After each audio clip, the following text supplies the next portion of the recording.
On behalf of Brookings India, it's my pleasure to welcome all of you. I'm Rahul Tongia, scholar interested in issues of technology and policy and sustainability.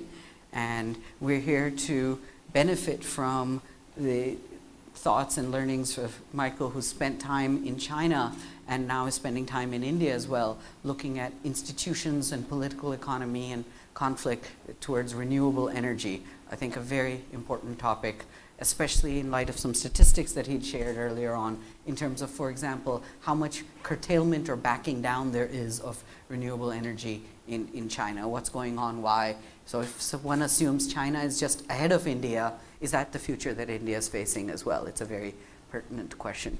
Graduate students, of course, are remarkable in terms of their focus, as well as they're like sponges. They take everything in. So once in a while we get to squeeze the sponge and get some insights out before the PhD. Otherwise, with many scholars or authors, they'll say, wait for the paper, wait for the paper. So we're lucky to get a little bit before some of these are out in printed form. So we'll hand it over to you. If you'd like, you could introduce more of your background that's relevant, you think, for the audience, but the floor is all yours. You want me to sit or stand? If you'd be able to, do we have a clicker that can? I have a clicker here. Yeah. So if you can see the slides, then you can do it as you prefer. Yeah. Sure. So welcome everyone.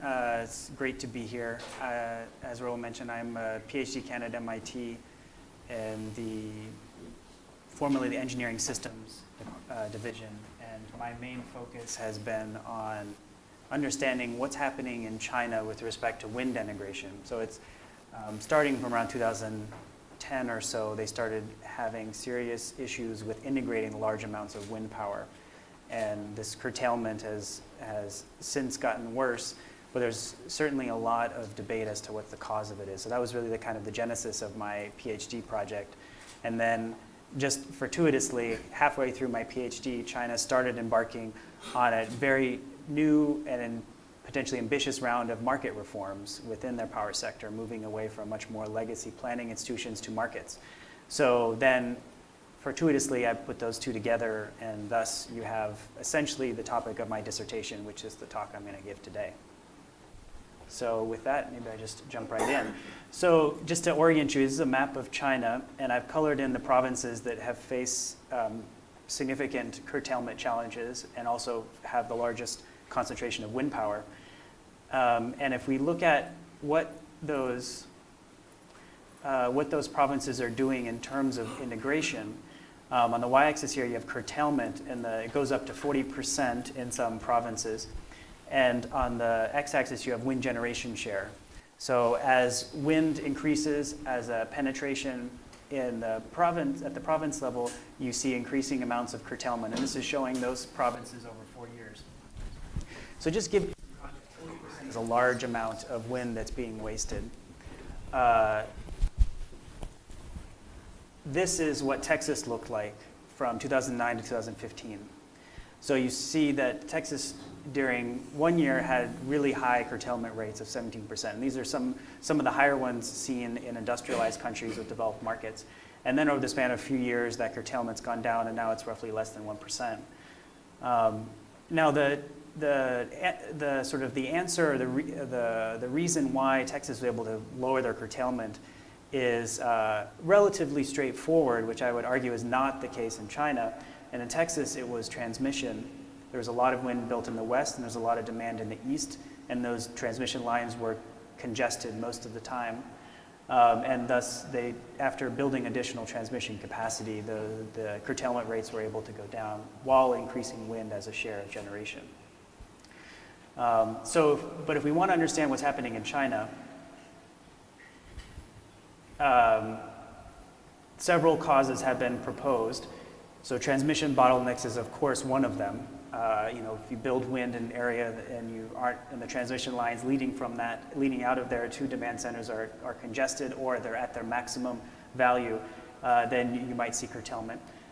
You also have a lot of inflexible generation mix. I'm going to talk a lot about flexibility in this talk, but just to give you a sense of what that means, it's basically the ability of generators to come up and come down quickly to respond to changes in conditions on the grid. And so if you have an inflexible mix, such as coal, as opposed to a more flexible mix such as hydro and gas, then you might see more curtailment. You might also not have very well coordinated plans for where wind has been built versus transmission, so you just might not have the right transmission network to accommodate that. And then finally, there are a lot of political dimensions to what's happening in China, and the protectionist policies that support coal generation, which I'm going to talk about through the quota system, is another potential cause for curtailment. And of course, this problem has not been lost on policymakers in China. There's a lot of high-level attention focused on this problem.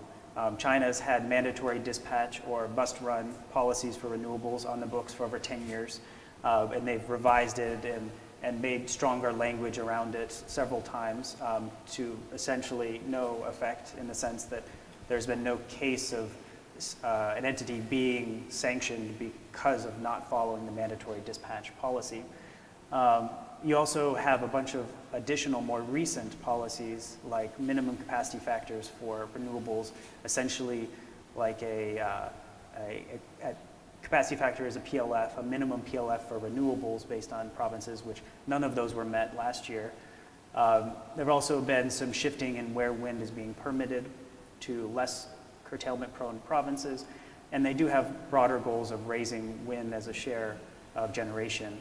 I show here just the 2020 target, but they have more ambitious goals going forward for wind and a lot of other policies.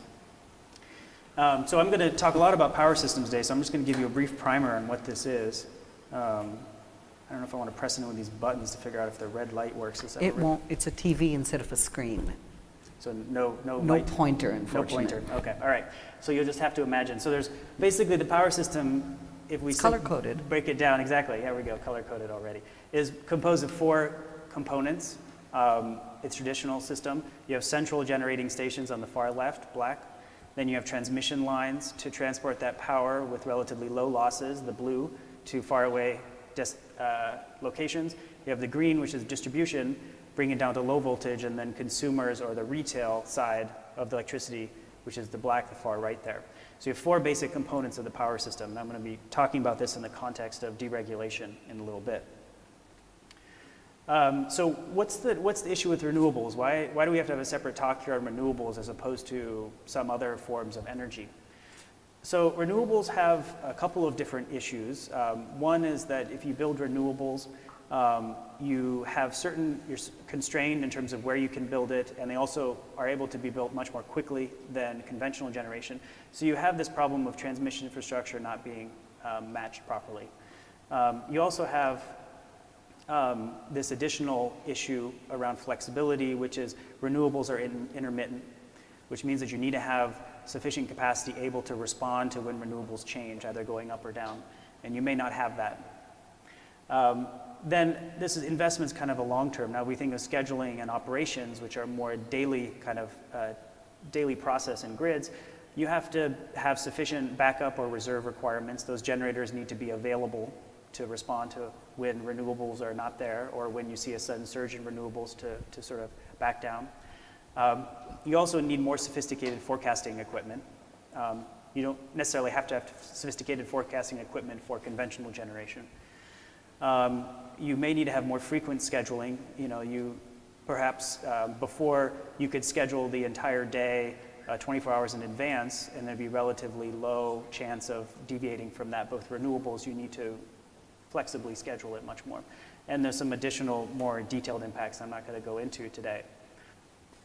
Just to give you a sense of what some of those look like in a very stylized manner. So the dotted line is just, let's say it's a demand curve for a day in some system. And then the gray curve on the bottom is wind. Now when you subtract the wind from the demand, you get what's called a net demand or a net load curve. And the net load is what needs to be met by all the other generators on the system in order to match supply and demand at every point in time. So if you look at the dotted black and then the solid black, that's a big difference. The solid black is much more rampy, so it comes up and down more quickly. The ones I highlighted in red, that could present problems for generators if they need to come up and down. And you also get what I've highlighted here in orange is a situation where the net load might go down below your minimum stable output of the conventional plants. And at that point, the generators are not able to in a stable manner, provide generation.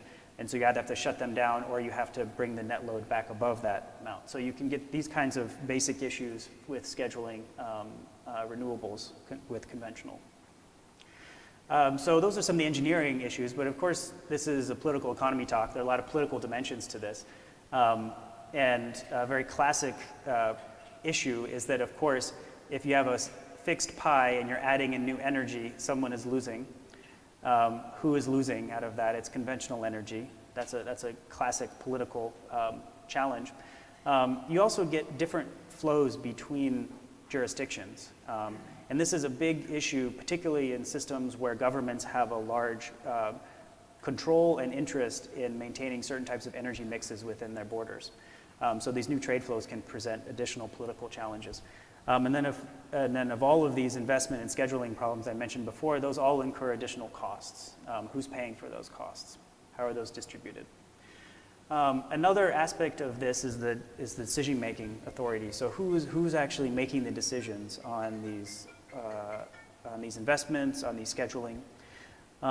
They typically, if you add renewables, you bring in new actors, and you may actually bring in additional centralization of some functions that takes away power from localities.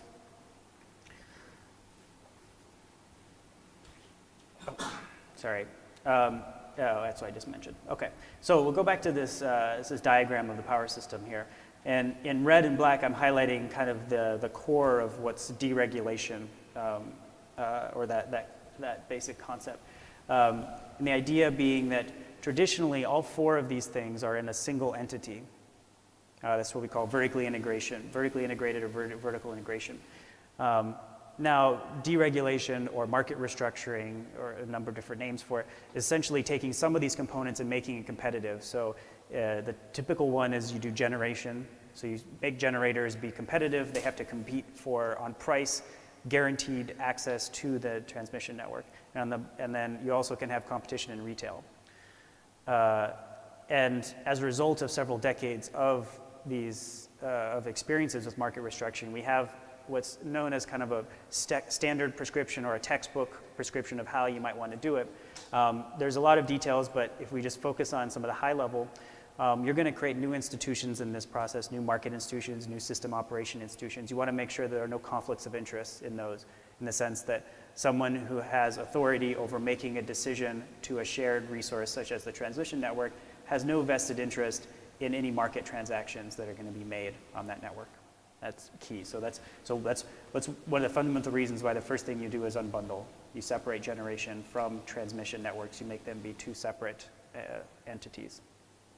Additionally, sorry, I'm a little bit delay here. Okay. Additionally, you want to make sure that you have proper incentive regulations on the monopoly, which are the portions in the middle. You want to make sure that they are being given the proper incentives to be efficient, and they can recover their costs. And then another really key component of this is that it's widely seen that the closer integration you have between markets and system operation, the more efficient your system is. And thus, the more separated they are, the less efficient it is. And this is more critical for renewable energy because of all these issues around scheduling that I mentioned before. So if we just think about sort of a basic idea of a market, you're trying to match supply and demand, you have supply and demand curves. In power systems, it's exactly the same way. Here you have the supply curve starting on the bottom left and rising, and the demand curve starting on the top left and falling. And then wherever they meet, you have an equilibrium price and quantity. And electricity, distinct from other commodities, is this changes on a minute-by-minute basis and depending on where you are in the system. Whereas maybe you can draw these diagrams in your economics class and they'd be good for an entire year, regardless of where you are in the country. In electricity, that's not the case. You really have to consider time and location, and thus it naturally creates what's called a locational marginal price. So it's what happens when you put on some renewables.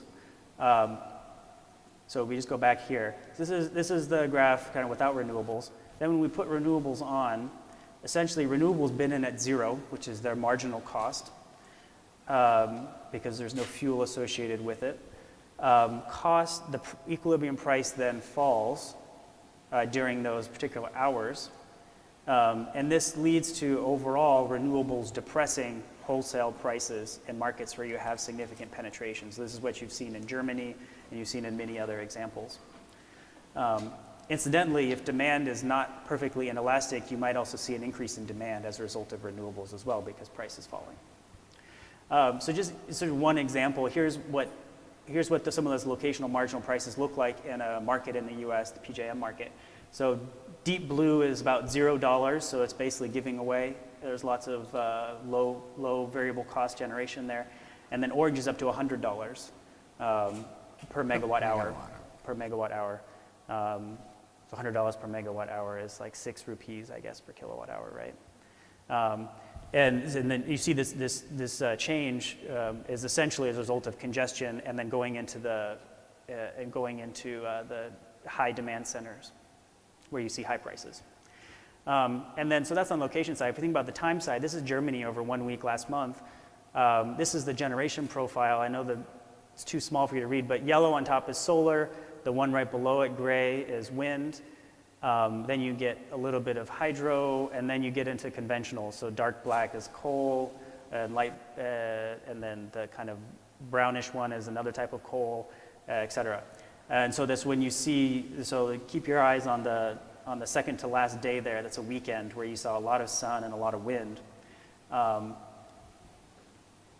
That's the same week, and that's prices during the same time period. So one is a day-ahead price and one's a real-time price. So let's just focus on the real-time price. You see the real-time price kind of tracking the generation, or tracking when you see sort of declines in the low marginal cost renewable generation, to the extent that there's actually a negative price on that weekend, on that Saturday, when you have a lot of wind coming on the system and demand is lower because of the weekend. So these kinds of negative prices are quite frequent now in the system. All right, so all of these, I'm talking a lot about markets and all of these, so all of these kind of engender a basic question of, does this work? Do consumers benefit? Does the system get more efficient as a result of creating markets versus the old vertically integrated system? And a lot of people have been studying this for several decades. The first thing you have to realize is that, of course, no country has implemented the textbook kind of recommendation for restructuring. And one of the first things that becomes an issue is that there's a range of degrees of integrating these markets and systems. And there's a lot of nuance here, but I'll just kind of try to be relatively high level and just describe to you like kind of the difference between the EU and the US style model. So in the US, the market operator and the system operator are together in what's called an independent system operator. And in that situation, the dispatch operator is running the market. They have full knowledge of the network conditions when they're running the real-time markets, and thus their optimization, or when they're basically matching bids for supply and demand, they see all of the potential congestion as a result of that, and thus they can be very efficient. In Europe, by contrast, you have separate market operators from dispatch operators, and that means that the market, the exchanges anyways, are cleared without knowledge of all of the details of the networks. And that becomes an issue if you have congestion that arises as a result of those market transactions. And thus you get large amounts of what's called redispatch, which basically means that you cleared a market and you have a bunch of scheduled transactions, but then the dispatch operator comes back and says, no, you can't do that.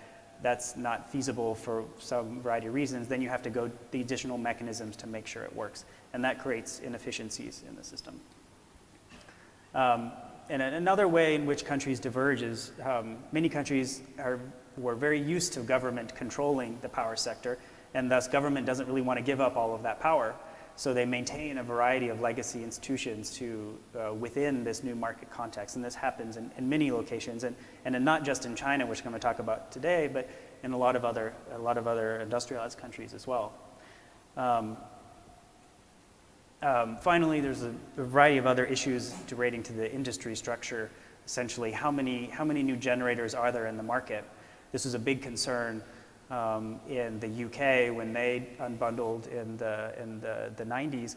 when you had basically two large generators. And if you only have a handful of generators in a system, you get concerns about market power. They might be able to influence the price strategically and raise prices as opposed to lowering costs.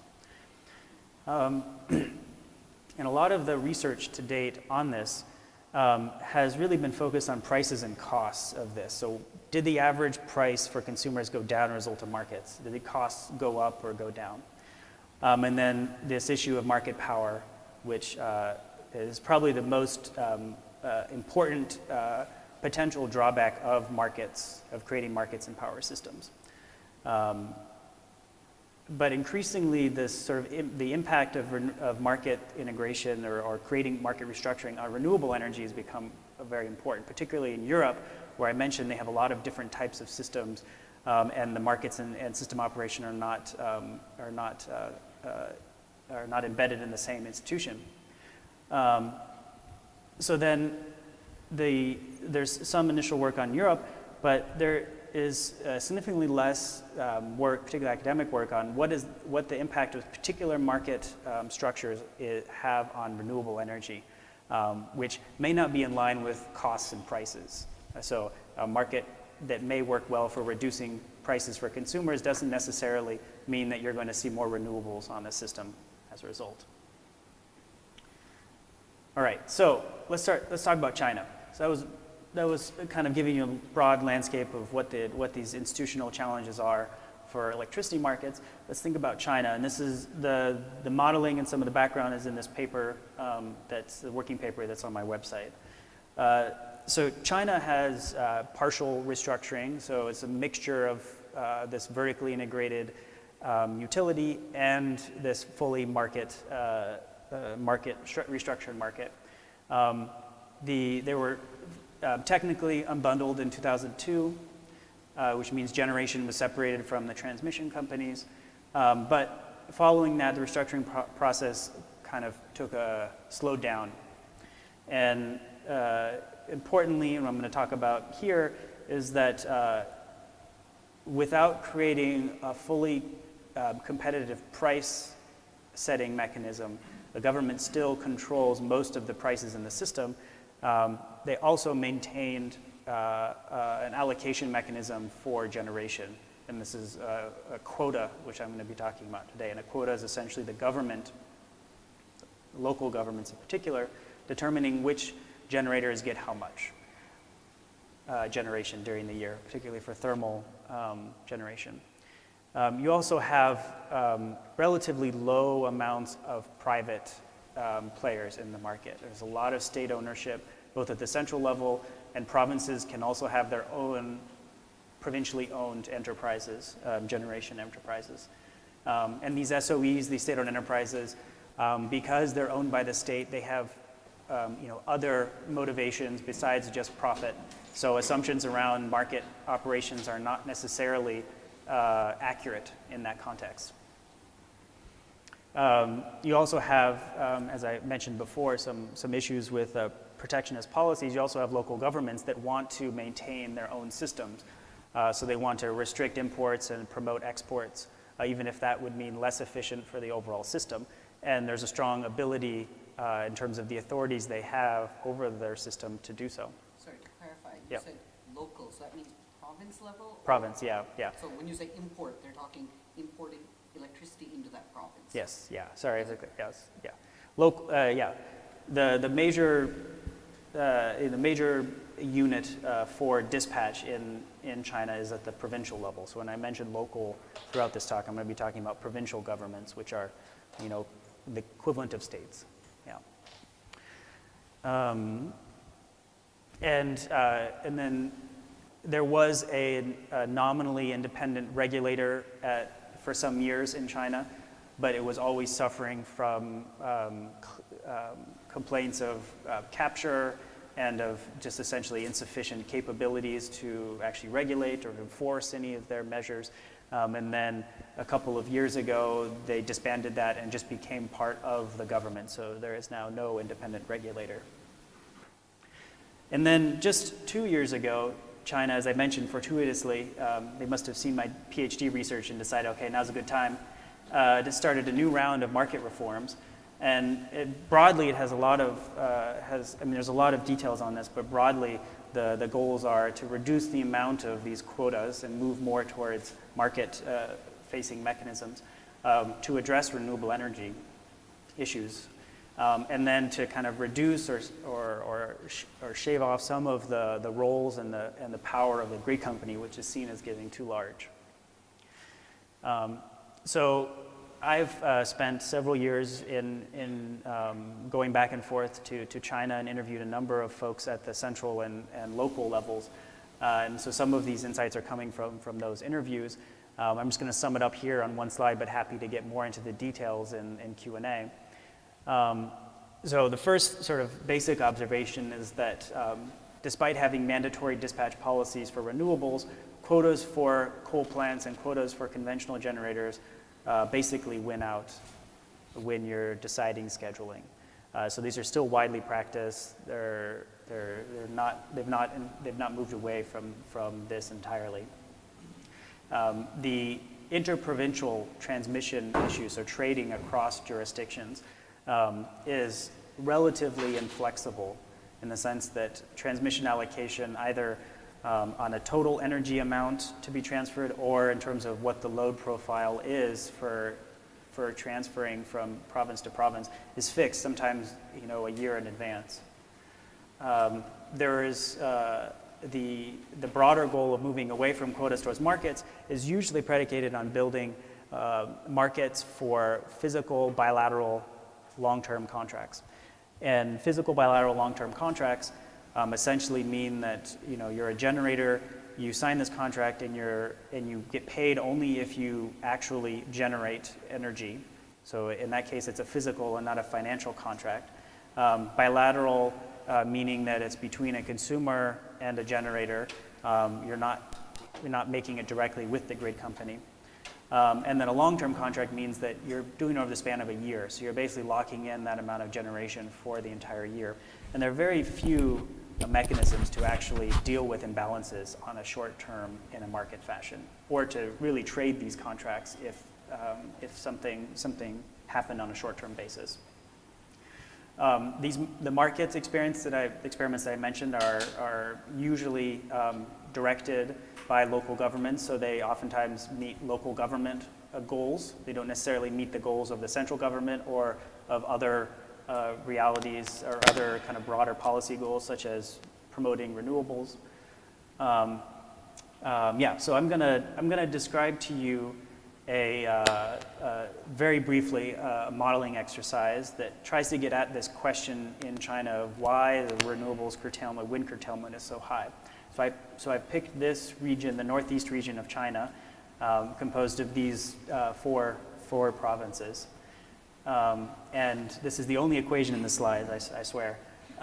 So basically, to do these kinds of models, you need to have a pretty detailed picture of what's going on at the generator by generator level on an hourly or sub-hourly. In my case, I'm using an hour, but ideally you'd go even more detailed, and you'd have a sense of the network.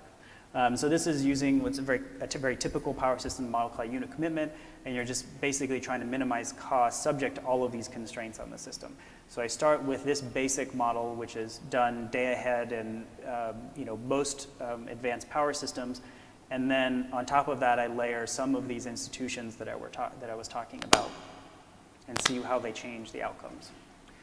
And in this, I'm going to be modeling three key political conflicts we've talked about before.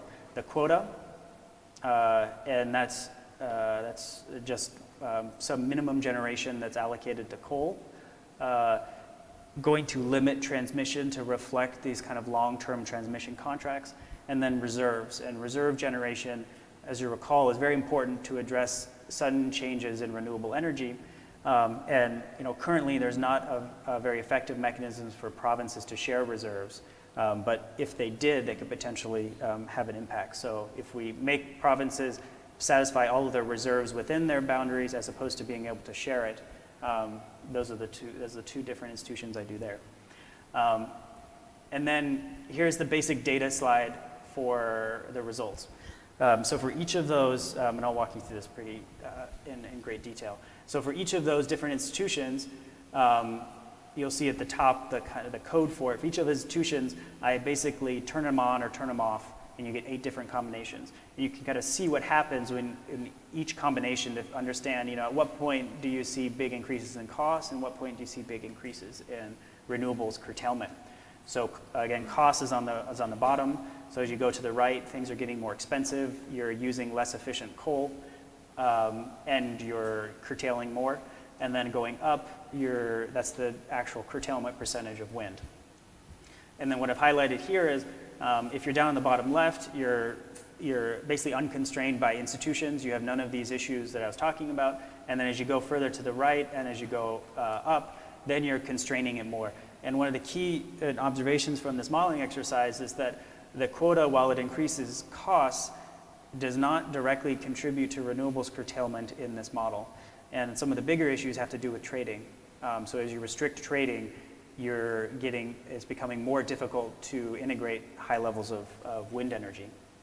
So another way to look at this is if we start from some kind of more realistic scenario where all these institutions are in place and then you just remove the quota, what happens to each of these things? Moving the quota, as I said, you reduce costs because you're able to generate from more efficient coal generators, but your curtailment does not change significantly in this modeling exercise. By contrast, if you allow reserve sharing, then you can both increase costs and decrease costs and decrease curtailment, kind of a double win. And then finally, if you were to reduce the transmission restriction, so you allow provinces to freely share electricity across borders, then you can both decrease costs and curtailment, and they kind of have the biggest bang for your buck. So if I were to... Would you want? I think maybe I'll get to the end and then we can come back to questions. Thanks. There we go. So another interesting observation is about the ordering. So here, if we're just looking at costs on the y-axis here, as the quota is on the bottom. So the far right there's a big quota allocated to generators, and on the left there's no quota, so it's fully market determined. If you basically eliminate the quota first, which is what has been proposed in the market reforms, then you're on the bottom left, then the costs associated with those transmission restrictions are higher, because there's a lot more gains from trade that you could be having if you've eliminated the quota first. Some sense of the costs.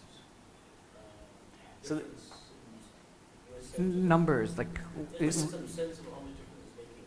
percentage or not well, RMB. I mean, the units are not going to be very helpful, instructive. But in terms of percentage, I mean, the bottom is 1.5, and the top is 1.56. So you're looking at a 4% difference going from bottom to top.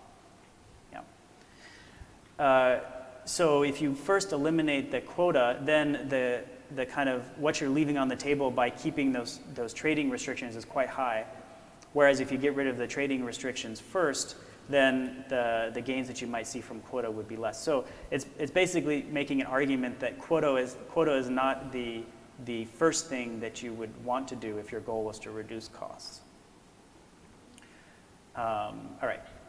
So if we just sort of wrap up what the situation in China is for curtailment, you do have inflexible trading caused by these quotas and caused by some of these other issues in the system. You do have these market designs, such as moving towards bilateral contracts, which are motivated by local government, in some cases local industrial interests, which are good for lowering power prices to big consumers, but may not address your renewable energy challenges. And then wind curtailment is really a complex interaction of some of these different trading restrictions, and it's not just one particular institution that's causing it. So some of the recommendations for policy based on this is, obviously I've talked a lot about interprovincial trading barriers, and there should be much more effort focused on what those are and how to accommodate those, how to alleviate those, particularly for renewables. And related to that, creating markets on their own is not going to solve the renewables problem. It really matters what types of markets you're creating. And particularly the bilateral contracts for thermal generators, yes, they're market mechanisms. Yes, they reduce the prices to consumers, but they don't directly help, and they may actually hurt renewables by if they're physical, as I mentioned before. Just to clarify, Yeah. bilateral here is not the Indian usage necessarily. It's between end users and generators, as opposed to with the utility and the generator. Yeah, we wouldn't call that a bilateral. Yeah. Okay. Yeah, bilateral contracts is typically just between two ends where you're not. Yeah, it's the equivalent of open access in Sure. the Indian Yeah, context. yeah. Exactly. Thank you. But then, are they all big? I mean, Big. they're not retail users then? Big, yeah. There is some retail competition, but it's relatively small compared to the big users. Yeah, So here also we have captive and others. yeah. Or open access itself has a threshold, Yeah, which is yeah. medium. Yeah. They're- Yeah. And then the sort of one of the another recommendation for policy is that obviously you need to model what's happening. You can't just say markets are good, let's implement markets. You need to think about what types of markets are important. And since we don't expect China to create a US-style electricity market tomorrow or anytime soon, what are some second best policies for that context? So that's China. And as the talk promised, I have some thoughts for India. And these are just thoughts because I am new. I've only spent a couple weeks here and going to, talking with a number of folks in the sector. But some initial, similarities or connections with the Indian experience. There is, of course, a large amount of legacy operations and scheduling practices. And states in India have primacy and have kind of the main responsibility for balancing resources within their jurisdiction, similar to China. You have a very high percentage of long-term physical contracts, very high, even in fact, potentially even higher than in China. And you also have some degree of unbundling, but the exact degree oftentimes varies by states. You have significant renewable energy targets, which will create issues, as I described, around investments and scheduling. And so you're probably all familiar with the target of 175 gigawatts by 2022. And that sometimes, based on a couple of different studies, translates to roughly 12 to 14%. It could be higher of generation coming from renewables by that time, from the current roughly 5%, as I understand. And you also have emerging electricity markets. And just on the short-term exchanges, currently they're very small, 3%, but there's a lot of expectation that will grow over time. So some questions really for the Indian experience, and I'd love to sort of get at these more in the Q&A. There's this question of how we move from long-term to short-term. The long-term contract structures, to what extent do they actually restrict short-term balancing? There's a lot of methods in place to balance using a variety of price or cost-based mechanisms like merit order, but to what extent, these are not the same as having a short-term spot market. To what extent do those long-term contracts restrict short-term balancing, which are important for renewables? And does renewable integration, these targets, require more flexible thermal contracts, or just to have less contracted generation, this generation that's just solely on the market?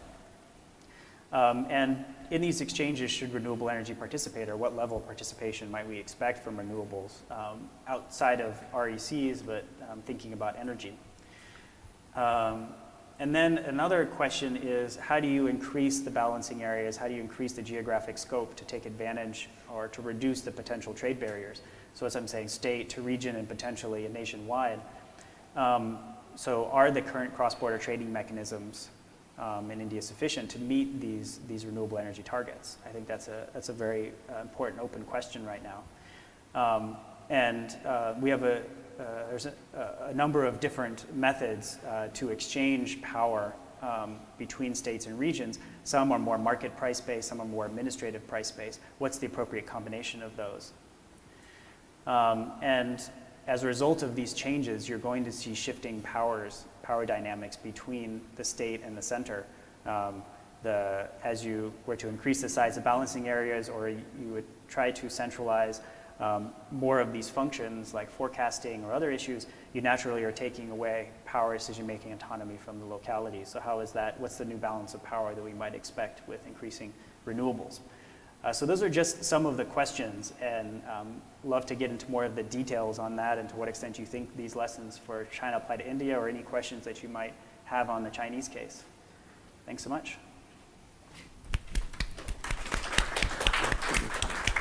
So I'm assuming those are all questions that you'll answer in your PhD. Yes, So, that's the goal. yes.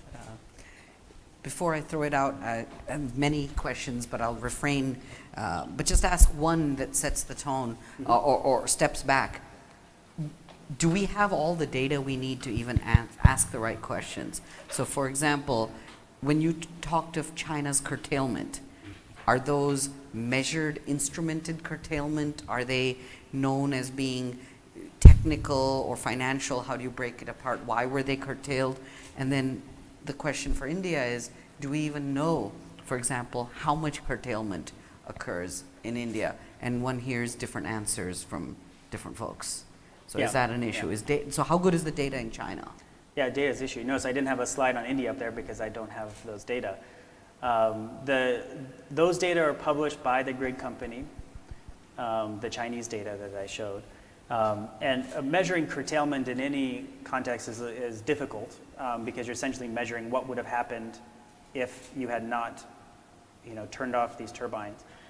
And thus, it's somewhat unknowable, but the basic process is that you have very good instrumentation on the weather. In the case of wind, you have a good sense of what wind speed is. You know what those kinds of wind speed generated in the past at individual farm levels.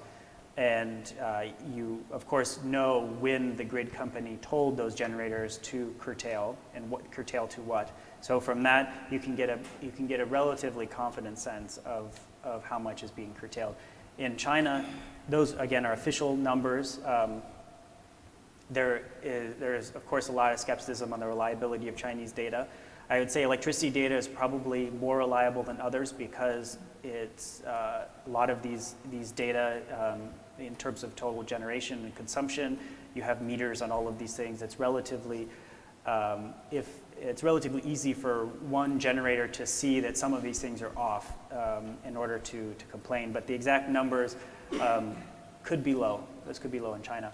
But to do that, you would need meters on all of the installations. You need to have good measurements of what wind speeds are around each of the farms and good historical data for those in order to track what those might be. And so my understanding is that there is no such national system in India yet. So it'd be quite difficult to get a handle on what the exact rates are.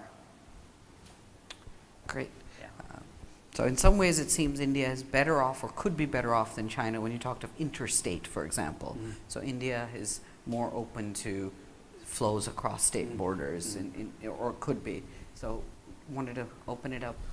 There were questions. So since Karthik, you had a burning question, I think, during the thing. But I'll make another observation. Let's go to the back after this, just because, like my classes, the front row seems to be empty. So. Actually, three very quick questions. One on the chart that you showed was very interesting in terms of what relaxation gets you the most benefit. Does the price differential between renewable and conventional, does it actually determine that gain? I would presume not, that they're all it all works irrespective of what the absolute values are. But from your experience in running your model, did you think that, for example, given today's prices that you see in India, that you would still see a similar outcome in the Indian case, where relaxation of quotas is less beneficial than the others? Just a question. The second one is more, can you just explain, when you say China is a hybrid market model, what exactly is it? Because you touched upon this bilateral, which is different from India. Just wanted to get a sense of what exactly is the procurement policy of the discoms there. And the third and final one, I would actually think that the onus of grid balancing in India actually is tougher for the interstate utility, which is POSOCO, because within the state, poor state can choose to just shut off loads and balance very easily, whereas POSOCO has to basically then, really balance it out for, somebody who's playing truant still affects somebody else, so he really actually has the task of balancing. So I would actually think in India it's the interstate that's harder than the intrastate, because security of supply is not really a given in India. So just your thoughts on that. Yeah. And if you could also introduce yourselves as you, since everyone may not know you. Karthik from CEW, yeah, thank you. Yeah. Thank you. We'll take, normally the intent is to take 3 questions, which means 3 people. So request folks to hold off on multiple questions. So do you want to take several, or the couple at a time would be? I mean, we have 3 here, so why don't we just say three of those? Why don't we start? And if you can just hold 1 second, please. Yeah. So the cost of renewables. So this is based on a market clearing a kind of a mindset where renewables bid in at 0 marginal cost. So the renewables will, in this case, will always get dispatched if it's economic to do so if it's technically feasible for the coal generators and cost effective. So isn't that a very, very big difference between India and other countries, because you don't have marginal cost bidding into a market mechanism? This is a market. The model is simulating a short-term market, so you have short-term price signals. Marginal cost, yeah. They're not fixed long-term PPA prices, and as I mentioned before, those long-term contracts can be inefficient, particularly if the long-term price that you lock in for a generator is higher than what your short-term price is. You could have some out-of-merit order dispatch, and similarly, you would get some deviation from the total system cost perspective, since renewables, unless you see huge costs incurred by coal generators to ramp down or turn off, you would never dispatch coal over renewables from an economic perspective, because renewables, there is no additional marginal cost from bringing them onto the system. Coal, if you have to burn coal, and that costs money. So from a system cost perspective, you would almost always dispatch renewables first. So that artifact, that sort of divergence from what the actual cost is from what the contracts are, just show that the contracts are not appropriately sort of structured to reflect total system costs. Then in terms of the hybrid markets, I mean, I was just talking about the whole landscape of the quotas and the price setting mechanisms, but the fact that it is unbundled, you do have some competition. You are allowing new entrants into the system. So that's the hybrid aspect. For generation. For generation, yeah. But transmission is entirely under China Grid. Well, there are 2 major grid companies. There's State Grid and the State Grid yeah. and Southern Grid, and there are a couple of other local grid companies. But that's to be expected. You wouldn't want to duplicate transmission networks. So you see competition in the generation side and a little bit in the retail side.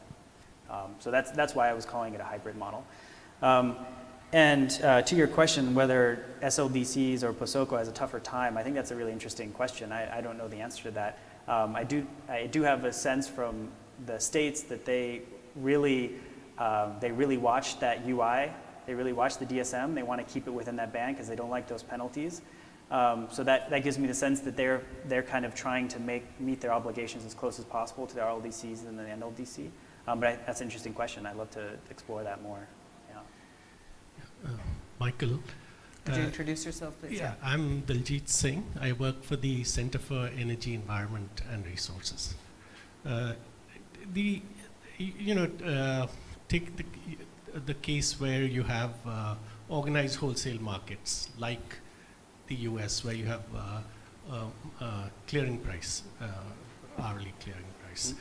How does RE recover its costs, especially in cases where there are, when there's a lot of RE?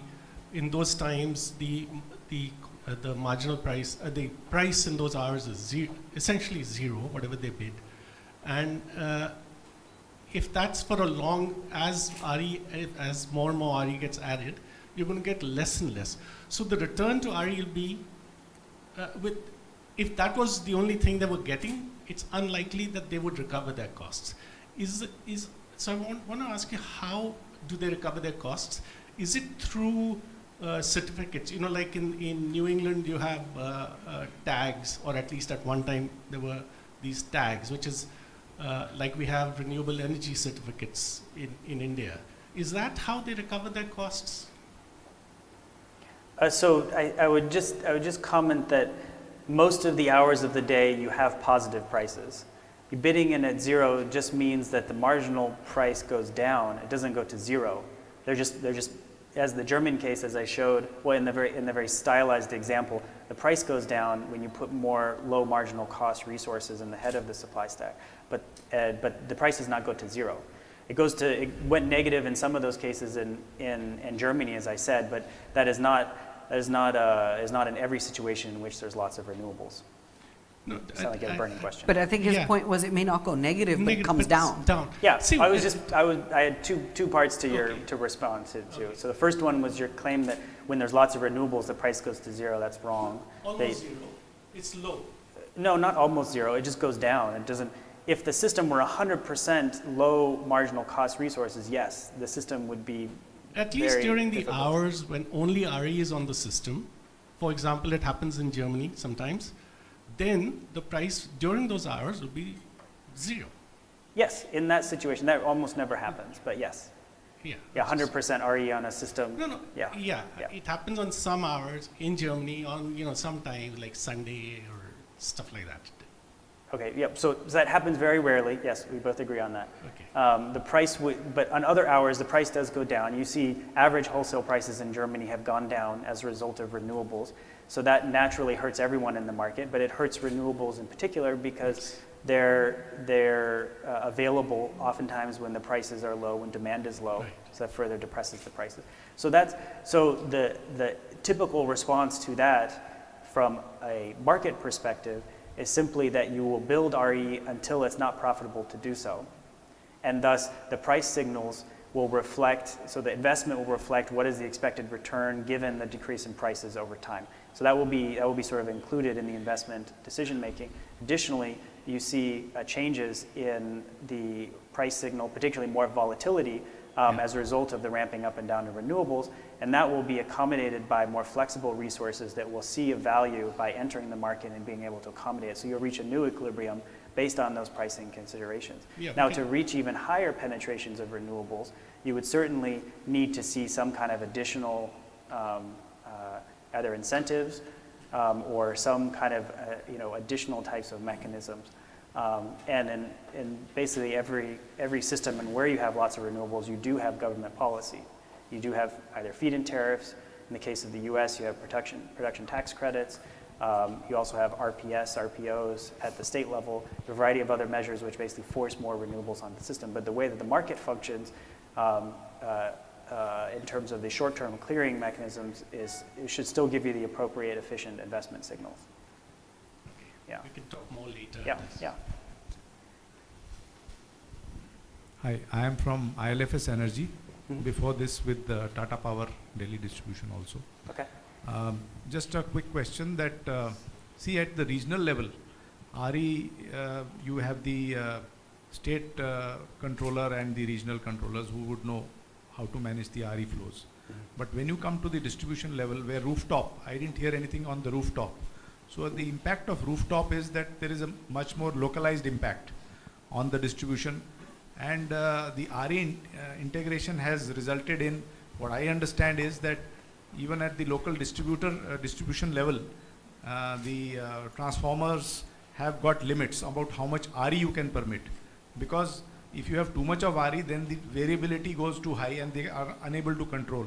So that brings in a question that there are certain enablers like information technology and operations technologies issues coming in. So how is it being handled in China? Because in India, this situation I think is, we are a little far away for curtailment, which I think you are calling as backing down. What I would interpret is backing down in the Indian context. Yes. And that is happening, we have started seeing it happening in Rajasthan or some other states. It has started happening. But that's at the state level where they are giving to the large generators. But what happens at the rooftop level? That's what I wanted to know. Yeah, you're right. This entire talk was focused on transmission. The transmission India has a level large generation. contribution coming from rooftops. Or Yeah. theoretical That would be an contribution. entirely different dimension. Yes, you're absolutely right. This was entirely looking at the transmission network. We're looking at large-scale RE, which is still the majority in China and the U.S. and many other locations. When you put it onto the distribution system, you get some of the same challenges, but then you get a host of new challenges. Yes, I completely agree. And those require different types of models. They involve a lot of different types of actors. So yes, I completely agree. That's a complicated problem. Yeah, I don't have an answer. The vast majority of the renewables is grid scale. Yes, yeah. And if they do say DG, often distributed generation, it's usually not rooftops, since most Chinese people live in large apartment buildings. It's usually on top of factories, maybe 1 megawatt scale or larger. So they're still somewhat large. They're not you have 10 solar installations at the end of a feeder, and you have to think about all of the reverse flows and those kinds of things. You're talking still more manageable. Which is actually the case in India still. Rooftops, quote unquote roof, or behind the meter, which could be on the shed or on the factory. It's still 1.2 or 1.4 gigawatts only. Correct. The target is 40, but it's still lagging further behind. Sorry. Yeah. Hi, my name's Anne, recent MIT grad from program year before, and now interning at CEW with you guys. And I have a question about, and you might have mentioned this in your model, and hello.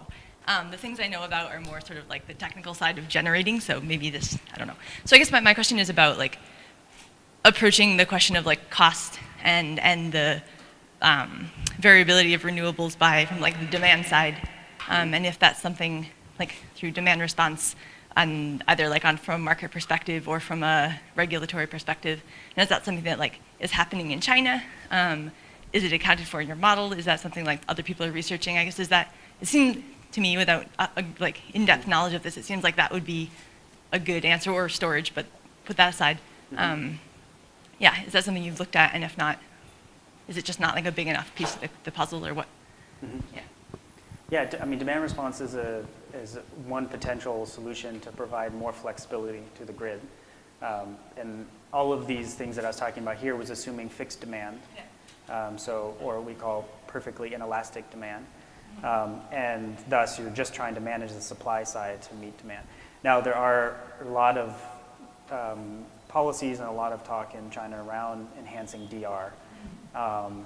It is not widespread yet in the sense of widespread adoption, but typically you'd expect to see large consumers participate in DR first and then go down. A kind of more simplified version of that is what we call time of use tariffs. So essentially different times of the day have different prices. Now, if you time those with your kind of expected or typical availability of renewables, that could work well. So that might work for some cases solar, but for wind it would be quite difficult because the time of day that wind comes is not the same every day.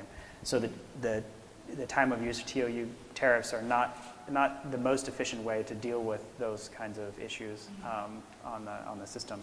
So I would just say that probably more when you see demand response pilots, they're not designed to address renewable energy integration challenges first. Oftentimes they're trying to shave peak. They're trying to deal with the lack of peak generation and thus avoid any brownouts or blackouts. So I'd say that probably what you would see in China, particularly on that, is more geared around that as opposed to accommodating fluctuating renewables. Yeah.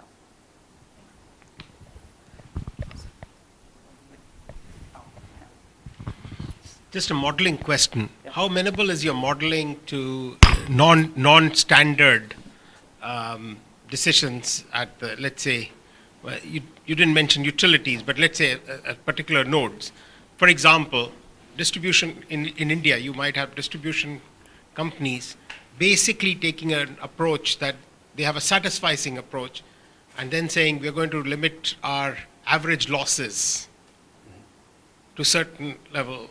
And, it's not quite an optimizing model. Most of these models that I'm familiar with, you essentially get market clearing by some sort of a total consumer surplus maximization sort of approach. But in this sort of case, if you want to simulate, things which are actual decision making.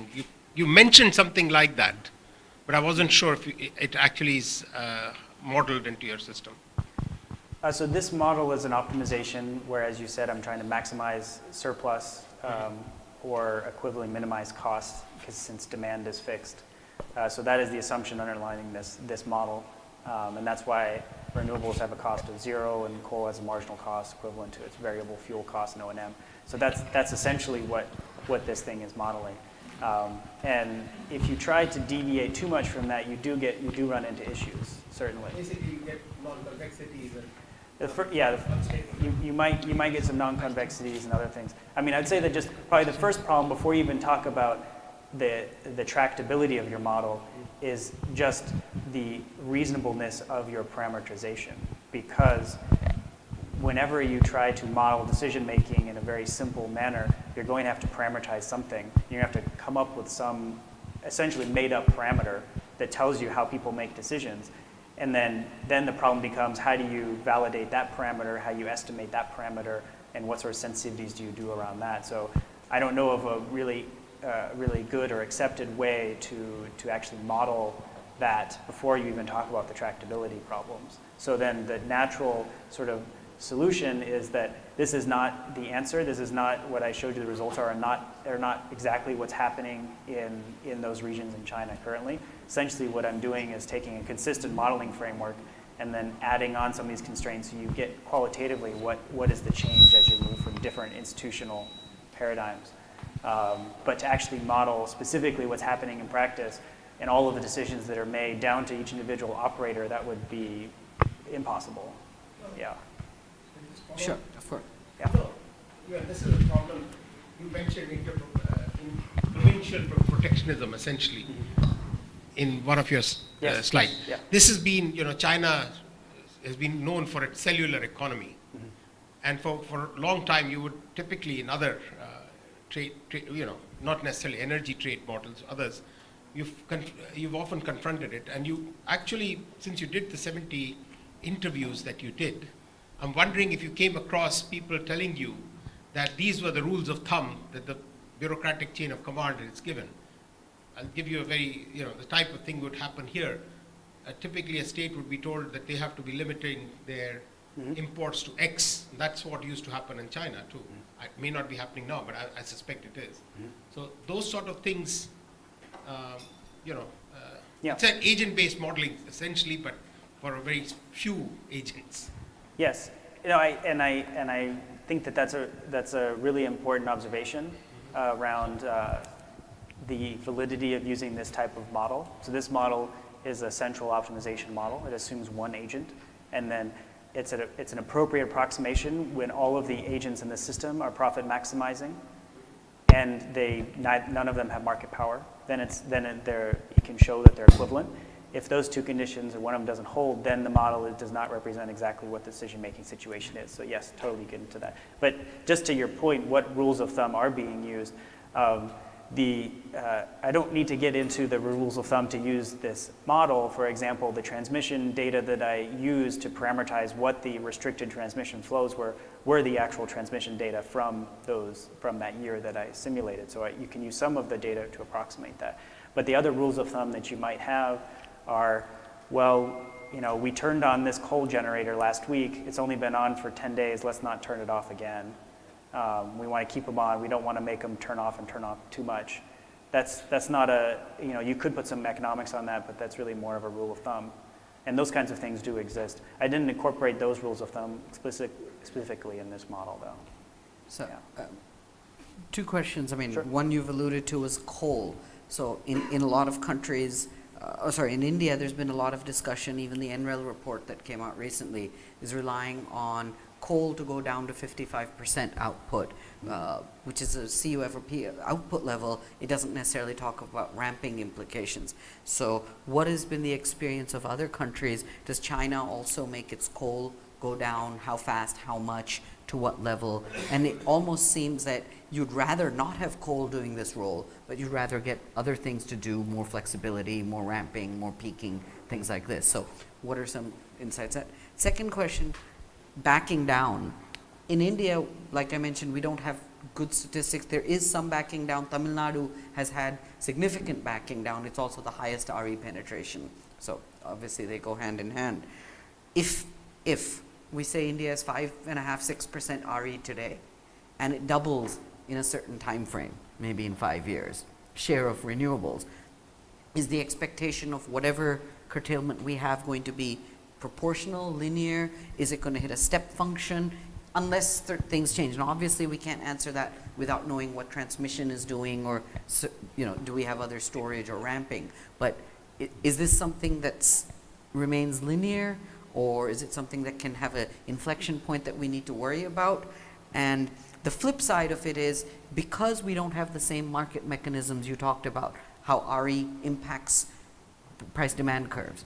Today, if RE is there and you have a rule that says, thou shall run RE, what does that mean? Thou shall not run thermal. There's no price implication. It doesn't shift pricing signals. It just means thermal backs down. What are some thoughts about how that plays out? Because we do see, quote unquote, underutilized thermal, and not all of that can be blamed on RE today. There's been a growth of thermal capacity disproportional than demand growth in India.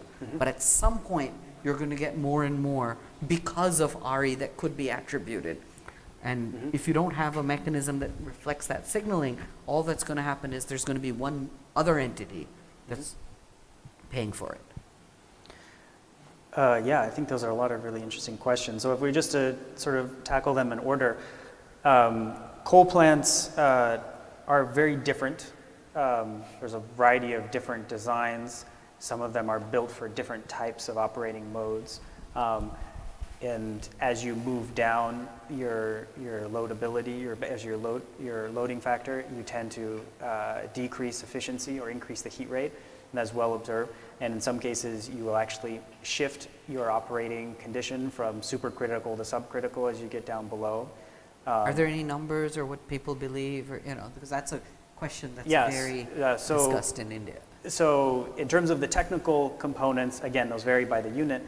But I mean, you might expect that somewhere around 60 to 70% of loading, your supercritical plant becomes subcritical.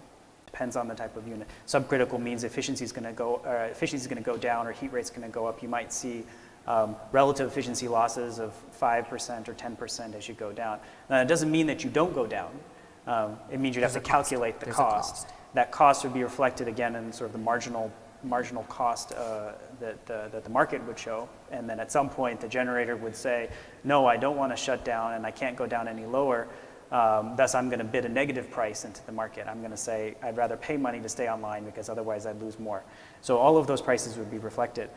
Just to give you some sense, most of the larger units in China, as they're administratively operated today, they use minimum outputs around 60%. And of course, they're not operating. What's that? As low as 60 or? You can go lower. You can go lower than 60. So it depends on the unit, but there are some compensation mechanisms for coal plants to go low. And in that case, in the Northeast province, particularly Northeast provinces, I didn't model it here, but they have a mechanism by which if coal plants go below 54% of their minimum of their output, then they get some extra money. At 54% is considered kind of their technical minimum. Now that's administratively determined, and I just point out that. So you're saying that up to 54 they get nothing because their heat rate even at 54 is different than nameplate. Yeah, it is. They don't get any additional compensation if they're 54. Yeah, in that context. Because in India there are norms to compensate even. Sorry. 55. Yeah. If you go down. But I think the Fourth Amendment does include some additional compensation if you go down below 70%, right? Did I get that wrong? Or you do 10% reduction, you get 1% in specifically, right? Yeah. So, whatever the number is, yes, in China you don't get a specific bonus for your degradation in heat rate down to 55%. That's wrong. Obviously, there should be some difference. But historically, administrators or regulators have also been wrong in the way that they've set these things. There are a number of examples where countries have moved from a regulated based system where coal plants would self-submit their minimum outputs and say, no, we can't go down very low. And then they move to a more market-based system where suddenly they might make money if they're able to go down lower. And then magically they find additional flexibility potential. This has happened in a number of cases. So I would just say that, if you use the regulated paradigm, you find that, regulators or administrators are very bad at specifying what costs are. The markets are much better at determining what the exact costs are for things such as that. And then on the issue of backing down, no, there's no hard and fast rule of what the trend would be, how curtailment would increase as a result of penetration. You saw the Texas case; it was falling, I said, depends on what else happens in your grid. Yeah, there's a lot of other factors that go into what the curtailment rate is and what you might expect. And certainly, it could go nonlinear and become much more severe once you hit some limit.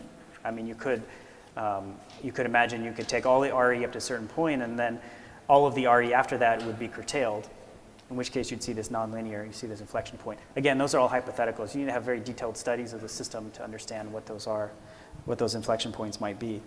And mandatory dispatch policies or must-run policies, every jurisdiction does it differently. China, as I mentioned, has mandatory dispatch policies, but there's been no reported case of penalization for failing to meet those of the grid company. So the numbers you showed were all wind or RE curtailment? That was wind. Solar curtailment has started over the last 2 years, but wind has historically been higher. Of course. Yeah. Is there any data or relevance of thermal backing down? Because that's a form of curtailment. How big a deal is that? Because in India, you have much more of that happening right now. So I just make a note that you can't curtail thermal generators. The curtailment of this concept is just a wrong concept. Curtailment is the reason we use the word curtailment for renewables is that you have a free resource, it's zero marginal cost, and you're shutting it down as curtailing. Thermal is not a zero marginal cost resource, or it's not curtailing. Very short run it may be if ramping, if you can't, you're throwing away heat energy for very short run. I think that's a very insignificant portion of the total cost. The bigger costs from coal plants usually come from their heat rates changing as a result of loading, not the short-term ramping constraints. I think the steady state is much more important to look at in terms of costs on coal plants. So from that perspective, yes, curtailment I think as a concept just does not make sense for thermal. But if you want to say what is the amount that coal generators were generating at their sort of average loadability before and after renewables came on, then yes, of course, those have gone down. China is also facing a huge overcapacity problem, very severe overcapacity problem in basically every part of the country. So coal plant capacity factors have been going down dramatically. What are they for coal plants? So in India, they're below, I think, 60% now, 58, 59%. You get... Sorry? 59%, yeah. Yeah, they're extremely low. In some provinces, you might get down to 40%. The national average is probably around 60%. I don't know the exact number last year, but historically it was much higher. Historically, it was much higher when you had relative balance or maybe a slight shortage. Coal plants are running, but yes, over the last several years, because RE is coming on, because demand growth has been highly variable. I mean, two years ago now, there was essentially zero demand growth in electricity. I mean, that's just boggling if you think about they were having 10, 12% electricity growth for years prior to that. So that slow in demand growth, a lot of new investment coming along from coal plants pushing the sector, that resulted in vast decreases of utilization of coal plants. I mean, nationwide, wind is only 3 to 4% of generation in China. So it's hard to say that decline is directly attributed to renewables. Yeah. Now, in certain locations, it certainly would be. In certain provinces, if they can't export, then yeah, you could. I mean, same in the U.S. where coal is now 30% output. Yeah, but That's gas. That's not due to I mean, yeah, renewables. it's complicated, but certainly gas is probably a more important factor in the U.S. Another thing is that mandatory dispatch policy. So China, mandatory dispatch policy exists, but there's been no reported case of actually penalization. Mandatory dispatch policies also exist in many countries in Europe. There, they do compensate it. Germany compensates almost 100% of that. That has a huge impact on the way system operators run their system. The compensation makes a big difference for the TSOs there, and so you see, and they're really hurting too, because those curtailment, if you have 100% mandatory, if you have mandatory dispatch and you have 100% curtailment, the renewable energy generators face no risk. Obviously, if the wind is blowing, they'll get their money regardless if they can evacuate or integrate it. And thus, there's really no incentive for them to site their renewables appropriately, and where the transmission is, where the demand is. And so you get a lot of wind built in the northern part of Germany, and then you have transmission constraints going to the southern part of Germany where demand is. So that's, that is a model, but it also results in different types of inefficiencies. Hi, I'm Manu from Council on Energy, Environment and Water. Mhm. So adding to what you were just saying, so NDRC actually approved some sort of minimum CUF requirements for wind as well as solar plants for different provinces within China. Yeah. So how do you see, what's the experience around it, and are all these utilities or provinces actually paying renewable companies in case of that CUF going down below that minimum level? Well, so the minimum CUF policy, the minimum capacity factor policy, was just put in place last year by the National Energy Administration, which is, well, it's not the same as if NDRC did. This is an important distinction, but I won't go into the details of it. But anyways, Department of NEA put out that policy. It was not met in any province, as far as I know, and some provinces missed it by a very wide mark. Up to maybe 40%. So meaning that they were 40% below what the expected generation from wind was as a result of the policy. But the policy, just like the mandatory dispatch policy, has had no direct repercussions. But then there is also this perception and rhetoric around how China is a very top-down planned economy as well as country. So how do you fit this piece where provinces are not actually complying with NDRC's orders, and what sort of political repercussions are? NEA or non-NDRC? NEA. Sorry, support, NEA. Yeah, so I would just say that that's a common misconception. China, on some metrics, is actually the most decentralized country on the planet, fiscally decentralized, actually, since the 90s. So it's a very complicated mixture, and as I was talking about a lot around provincial autonomy, there is a lot of autonomy of provincial governments to run their system, to determine the quotas, to determine how the scheduling is done, the dispatch, and then determine trade flows. And so once you determine all those things, you actually are already constraining the system a lot. The central government, through its levers, for example, its equivalent of the National Load Dispatch Center, has very little ability to kind of force states to meet these central goals. And at the end of the day, there's a lot of priorities coming from the central government, and some of them are directly conflicting. As the coal, basically giving coal quotas to be equitable and then forcing on renewables, those are directly conflicting in some cases. So then local governments have to choose. They have some amount of discretion on which priorities they choose to follow, and then that's a game that they play based on where they think their political opportunities lie. So yeah, it's complicated. Yeah. What's the mode of tariff fixation for these renewables? Is there any multi-part tariff or single feed-in tariff, or what sort of how the renewables are priced? So yeah, that's a very important basic question that I completely overlooked in this talk. So wind and solar have feed-in tariffs, and the wind feed-in tariff ranges from around I'll just say in Chinese cents first, 45 Chinese cents to a little over 60 Chinese cents, which is, I'm really bad at dividing this. 7 or 8 renminbi to a dollar US? Seven Seven. right now is the exchange rate. So Seven, we're looking at, I guess between 6 and 9 US cents for wind. Solar is around 0.8 or 0.9 Chinese yuan, so you're looking at around 12 cents or so. The high wind resource provinces have lower tariffs, and then the low wind resource have higher tariffs. And these are one part, meaning there's no separation between fixed and variable. There's no two parts. Yeah, There's yeah. no two parts. There's no Yeah. minimum, there's nothing else for them, yeah. Yeah, There's nothing else there's- for them. There's no multi-part tariffs in most places. Tariffs actually lower than conventional. These are all seemingly much higher than the conventional. Yeah, I don't think there's an example in the same province of it being lower in the feed-in tariff.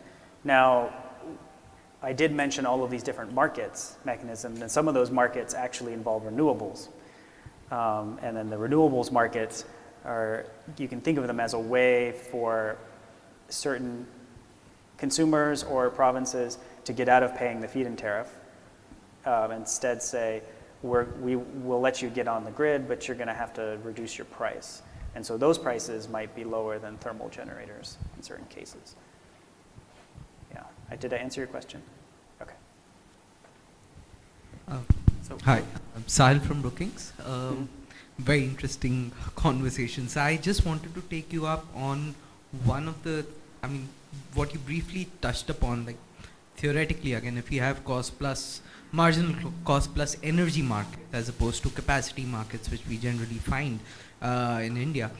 And you're saying that, and as the experience of developed countries shows, that as you move more and more towards renewables, you have greater and greater levels of support that they require, because your market in general is moving towards lower cost. How does that, how do you interpret that for India, where the general understanding is that with the greater penetration of renewables, notwithstanding the technology cost improvements, the productivity, efficiency, so on and so forth, you would still require greater levels of support to the industry to be able to compete in a marginal cost based structure, knowing that they still have to recover their capital costs and returns to stakeholders and so on and so forth. Yeah, so your marginal cost, right? Not cost plus. Or you're talking about marginal cost, right? Marginal cost, yeah. So yes, if you add low marginal cost resources into a wholesale market, prices will be depressed on average. Yes, that is true. Now, how much they go down relative to the declining costs of renewables, I think that's a more important question. So, you've seen German feed-in tariffs have fallen. The set feed-in tariffs have gone down over the years, and that's true in most contexts. So, at some point, the idea is that they won't require support.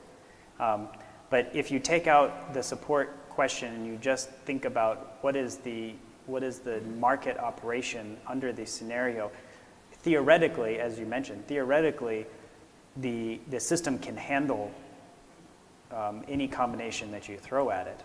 And if you don't have any price caps on the system, so you don't have a maximum above which the generation price can't go, then you'll get full cost recovery of all of the generators in the system. That's the theoretical. Now in practice, every system on the planet has a price cap that I'm aware of. Some are very high and thus don't have capacity markets, so additional payments to generators to kind of go online for short periods of time during the year, and other systems do. And then the prices of those capacity payments are also a function of where that price cap is, what is the average volatility, et cetera, in the system. So yes, you do see some capacity markets, sort of additional prices coming into the system. But those have historically preceded renewables. So I would just say that renewables may in those systems, if you don't want to change your other parts of the market, they may exacerbate that and prompt you to want to create more capacity mechanisms. But you could also look at the other side of the equation, which is, well, maybe I need to make my generation market, I need to constrain it less, or I need to provide more demand signals. There's a lot of other ways that you can think about dealing with this, besides just giving a bunch of extra out-of-market payments to generators, which, based on the same argument around minimum outputs, can lead to inefficiencies, because how do you set those payments? There's some amount of administrative or kind of regulatory determination that goes into that, such as setting what is the capacity that you require. That's a regulatory determination that affects the price. So So I think yeah. the lesson from Australia may be relevant. We had a speaker here who used to head the Australian government's energy, carbon, and other systems. Mhm. And he mentioned that the way it's an energy-only market for electricity in Australia. And in part due to RE, but also for other reasons, it's not just RE, the prices have come down to the level that the coal generators lose money somewhere in the order of 350 days a year. And it's 15 days a year that your prices are high enough that they're still afloat. And which prompts the next question is, so you're waiting for Mr. Tesla to bring their batteries in, which is what the bids are out. So then the question becomes, what happens to the coal plants when you actually do get storage technologies that can arbitrage at that level? So. Yeah. So storage is, I guess, the other thing. It's not big yet in China. Do they do much storage? Pumped hydro, for example? There is a lot of pumped hydro, and they have targets to increase it. Pumped hydro historically has been used for load balancing, load following, as opposed to renewable energy. And I am not aware of any studies which show that new pumped hydro facilities at a transmission level anywhere in the world would be economical to balance renewables, just based on the current price spreads in markets. And pumped hydro being less expensive than chemical storage batteries, I think the same logic would apply. So you see, for example, in Europe, Switzerland being the balancer of wind and solar in other countries.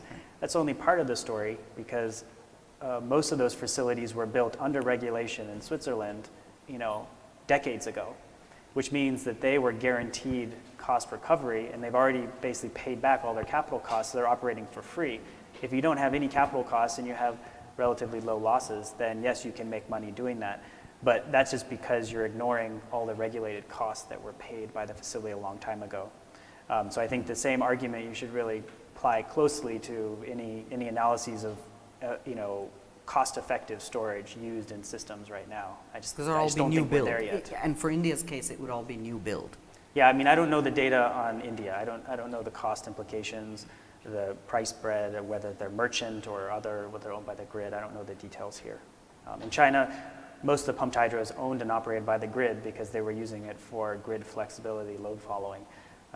And thus the costs, whether it's economical or not, doesn't really come into the picture because it's just essentially added to their rate base. Yeah. Well, if there are no other questions, we'll continue discussions over tea. So Great. I invite everyone to help join us for continued conversation, and join me in thanking Michael for excellent insights on China. Thank you for inviting me.